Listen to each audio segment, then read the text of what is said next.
Every time people drive up Coldwater Canyon Road, they look up at these homes and they think to themselves, how the hell are those homes still standing? I'm luxury LA realtor and developer Eddie Fala. Today I'm going to show you one of the most magnificent architectural feats in all of Los Angeles.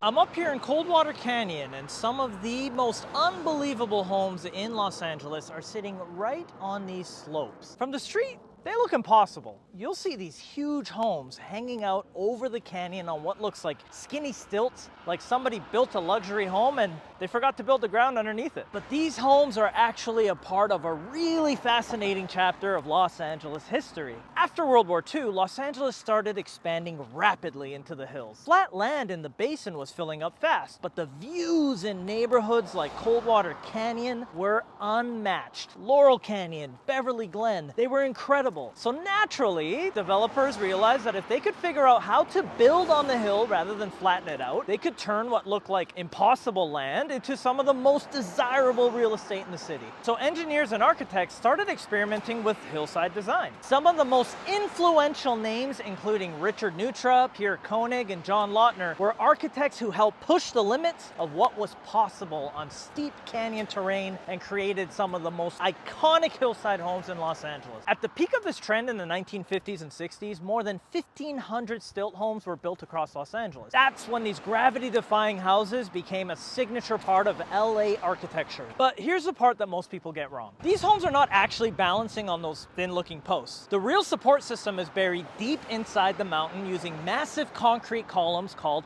caissons. And the easiest way to understand a caisson is to think about something completely unrelated to construction. Imagine you're trying to plant a tall flagpole in the sand at the beach. Now, if you only stick it a few inches into the sand, the first gust of wind, it's gonna knock that flagpole down. But if you dig deep and anchor that flagpole far down into the ground, suddenly it becomes incredibly stable. And that's basically what engineers are doing here, just on a massive scale. They drill deep shafts into the hillside until they reach solid earth or bedrock. Then those shafts get filled with reinforced concrete, creating giant anchors that lock the house directly into the mountain. In this case, the house isn't sitting on the slope. It's literally pinned into it. And here's another crazy part. These homes also have to survive earthquakes, which Los Angeles gets plenty of. The reason they can withstand shaking is because those deep caissons transfer the weight off the house far into the stable soil or bedrock, which is why the tall structural posts are designed to flex slightly rather than just snap. That flexibility is one of the reasons many of these hillside homes have survived decades of earthquakes while still hanging over these canyons.